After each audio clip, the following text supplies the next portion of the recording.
O conto da Ilha Desconhecida, de José Saramago. Um homem foi bater à porta do rei e disse: Dá-me um barco.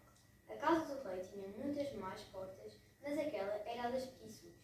Como o rei passava todo o tempo sentado à porta dos obséquios, entenda-se que os obséquios que lhe faziam a ele, de cada vez que ouvia alguém a chamar à porta das petições, fingia-se desentendido, e só o sonar contínuo da labrada de bronze se tornava mais do que notório e escandaloso. Tirando sossego à vizinhança, as pessoas começavam a murmurar: Rei temos nós, que não atende. É que dava ordem ao primeiro secretário para ir saber o que queria o pertinente, que não havia maneira de se calar. Então o primeiro secretário chamava o segundo secretário. Este chamava o terceiro e mandava o primeiro ajudante. O conto de Ilha Desconhecida, José Saramago. Por sua vez mandava o segundo e assim por aí afora até chegar à mulher da limpeza, a qual não tem ninguém em quem mandar. Entreabria a porta das petições e perguntava pela ficha: Que é que tu queres? O suplicante dizia ao que vinha, depois instalava-se a um canto da porta, à espera de que o requerimento fizesse de um em um o caminho ao contrário até chegar ao rei. Ocupado como sempre, estava com os obséquios. O rei demorava a resposta, e já não era pequeno sinal de atenção ao bem-estar e felicidade do seu povo, quando resolvia pedir um parecer fundamentado por escrito ao primeiro secretário, o qual, escusado seria dizer, passava a encomenda ao segundo secretário, este ao terceiro, sucessivamente até chegar à outra vez à mulher da limpeza, que despachava, sim ou não, conforme estivesse de maré. O conto da Ilha Desconhecida, de José Saramago. Contudo, no caso do homem que queria um barco, as coisas não se passavam bem assim. Quando a mulher da limpeza lhe perguntou pela nesga da porta: O que é que tu queres? O homem, em lugar de pedir, como era o costume de todos, um título, uma consideração ou simplesmente dinheiro, respondeu: Quero falar com o rei. Já sabes que o rei não pode vir. Está na porta dos obsequios, respondeu a mulher. Pois então, vai lá dizer-lhe que não sai daqui até que ele venha, pessoalmente. Sabe o que quero? Rematou o homem, e deixou-se ao cumprido no limitar, tampando-se com a manta por causa do frio. Entra e sai, só por cima dele. Ora, isso é um enorme problema. O conto da Ilha Desconhecida, de José Saramago. Se tivermos em consideração que, de acordo com a pragmática das portas, ali só se podia atender um suplicante de cada vez, de onde resultava que, enquanto houvesse alguém à espera da resposta, nenhuma outra pessoa se poderia aproximar a fim de expor as suas necessidades ou as suas ambições. À primeira vista, quem ficava a ganhar com este artigo do regulamento era o rei, dado que, sendo menos numerosa a gente que o vinha incomodar com lamúrias, mais tempo ele passava a ter, e mais descanso para receber, contemplar e guardar os objetos. À segunda vista, porém, o rei perdia, e muito, porque os protestos públicos, ao notar-se que a resposta estava a tardar mais do que o justo, faziam aumentar gravemente o descontentamento social, o que, por seu turno, ia ter imediatas e negativas consequências no afluxo de obséquios.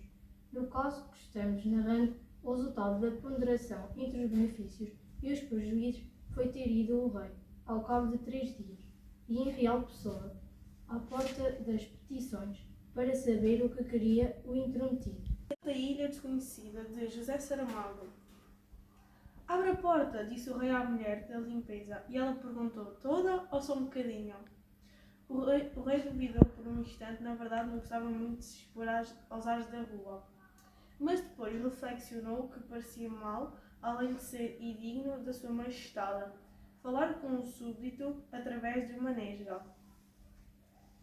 Como se tivesse medo dele. Normalmente, estando a assistir ao colóquio, a mulher da limpeza, que logo iria dizer por aí, sabe Deus o quê, de par em par, ordenou. O homem que queria um barco levantou-se do degrau da porta quando começou a ouvir correr os ferodos. enrolou a manta e pôs-se à espera. Em sinais de que finalmente alguém vinha atender e que, portanto, a praça não tardaria a ficar desocupada. Fizeram aproximar-se da porta uns quantos aspirantes à liberdade do trono que por ali andavam, prontos a assaltar o lugar mal ele vagasse. O Conto da Ilha Desconhecida, de José Saramago. O inopinado aparecimento do rei nunca numa tal coisa havia sucedido desde que ele andava de coroa na cabeça. Causou uma surpresa desmedida não só aos ditos candidatos, mas também à vizinhança que, atraída pelo repentino alvoroço, assomara às janelas das casas no outro lado da rua. A única pessoa que não se surpreendeu por aí além foi o homem que tinha vindo pedir um barco. Ao colar a ele e acertarem na previsão que o rei, mesmo que demorasse 3 dias, haveria de sentir-se curioso de ver a cara de quem, sem mais nem menos, com notável atrevimento, o mandar embora. Repartido, pois, entre a curiosidade, que não pudera reprimir, e o desagrado de ver tanta gente junta, o rei, com o pior dos modos, perguntou 3 perguntas seguidas. Que é que queres? Porque foi que não disseste logo o que querias, e pensarás tu que não tens mais nada para fazer. Mas o homem só respondeu à primeira pergunta. Dá-me um barco, disse. O Conto da Ilha Desconhecida, de José Saramago.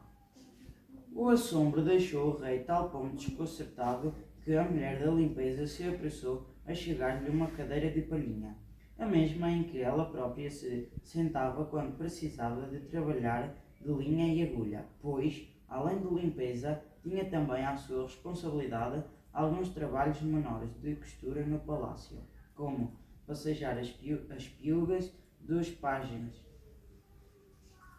Mal sentada, porque a cadeira de palhinha era muito mais baixa que o trono, o rei estava à procura da melhor maneira de acomodar as pernas, ora encolhendo-as, ora estendendo-as para os lados, enquanto o homem que queria um barco esperava com paciência a pergunta que se seguiria.